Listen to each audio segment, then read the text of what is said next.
Hello, hello, hello.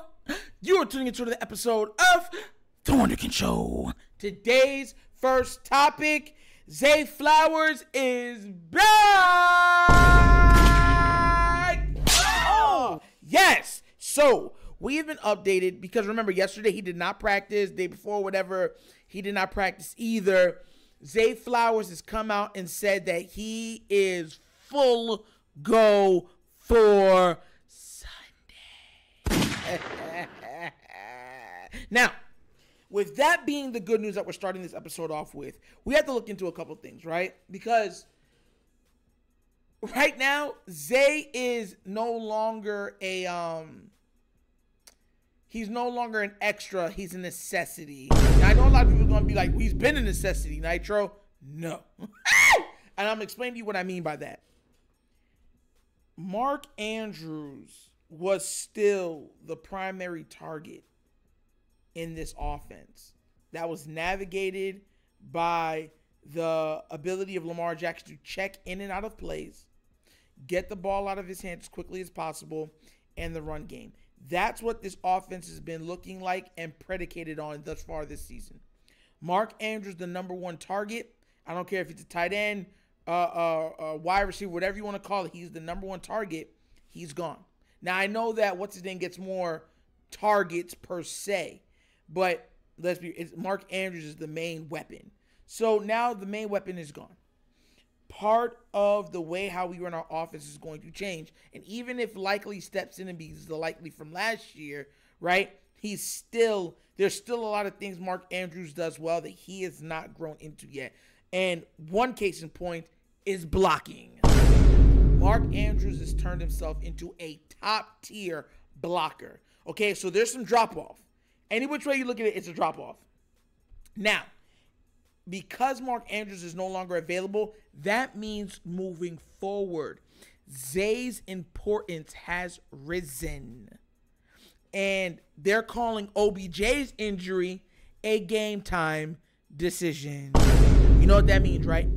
That means I, personally, if I'm the Ravens, I don't play OBJ. Sorry, OBJ. Go to the bench. You're going to get held, sir. Eat a sensu bean. Eat some more Thanksgiving turkey. But you're going to sit on that bench and you're going to get better. Oh. And I mean that. That's how I am right now. So you got to understand that it's not like I'm saying anything less of these players. I'm saying the roles and what their roles thus far have dictated. Mark Andrews, number one, out. OBJ, he's been coming on the last couple weeks. The last 3 weeks, he's been the number one receiver. He's most likely going to be out. So that means everyone's going to say, oh, well, then we're going to run the ball. No, that's not the only way you run. That's not the only way you kill the bird, because if those two targets are out, that means the Chargers are going to say, oh, they're just going to run the ball. That means they're going to overcommit to stopping the run. You know what that means? That means if because Zay said he's full go, Zay should be wide open. Rashad Bateman should be wide open. Isaiah Likely should be wide open. And whatever tight end steps in, Vokalek or even Kolar, out of those three, I think Kolar's probably the best blocker out of the three, but a better receiver, I think he's the bottom tier of the three. So that's where we're moving forward as of right now. And look, I know a lot of people get into their feelings to get mad and be like, Nitro, you know what I mean? It's not always like that. It's not always so black and white. Look, let's be real. We need OBJ for the playoffs.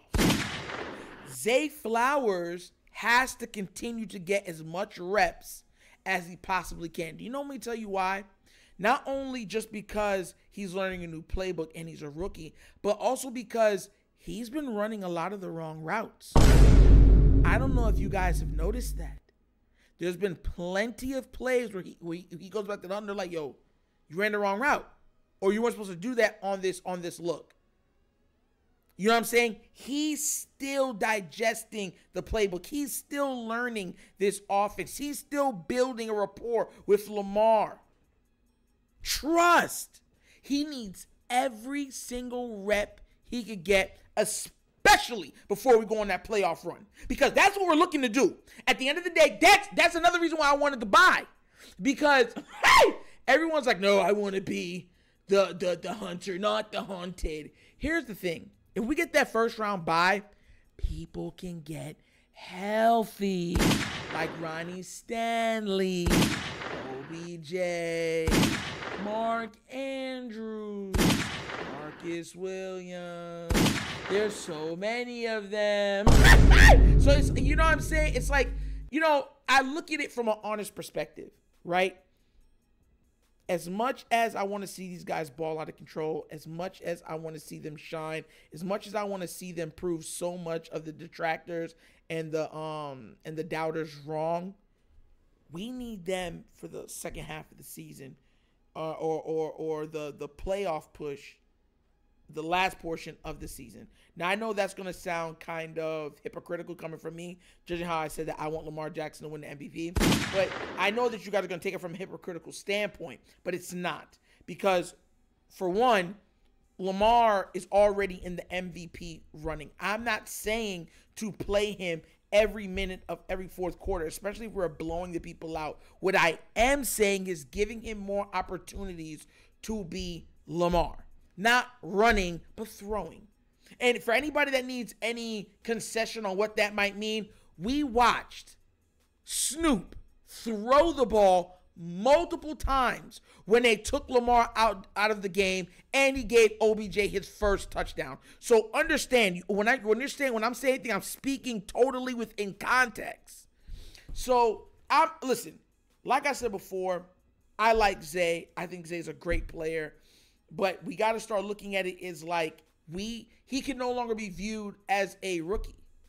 He has to start taking even bigger steps, because the load and the responsibility of what they're going to be asking of him when playoffs start is going to be astronomical.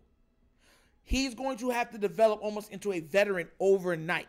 And one thing you'll notice about receivers, they usually truly don't hit their stride until like their third season, usually. Now, you have special instances like Jettis, who came right in and he was ready.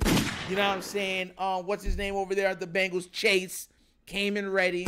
But with that Beyonce song, I woke up like this. I woke up like this. So, you know, some people do that, but not everybody does. Not everybody does.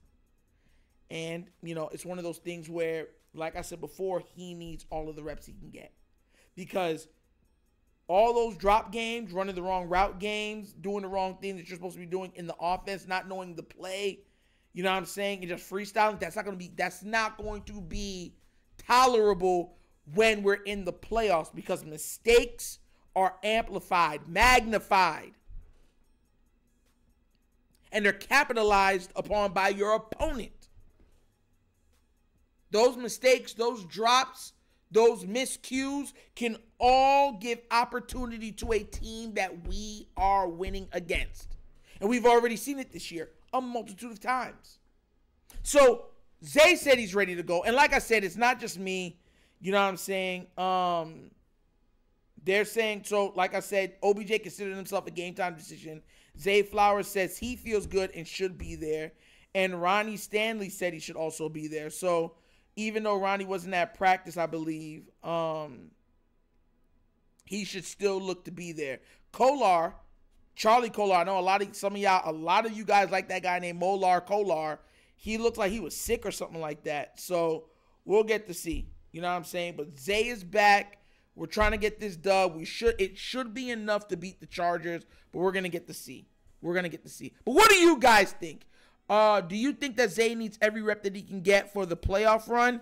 Or do you think that we should just rest him and save our things for a better team outside of the Chargers? Let me know down in the comment section, please, all right? But that's the episode of The Wunderkind Show!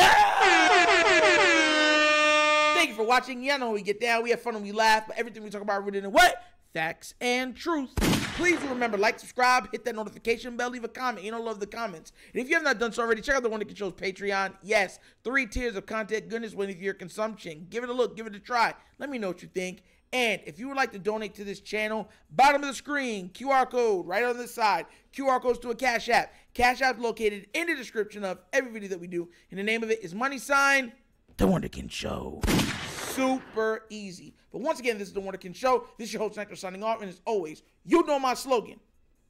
Peace. And I am out of here. Yeah.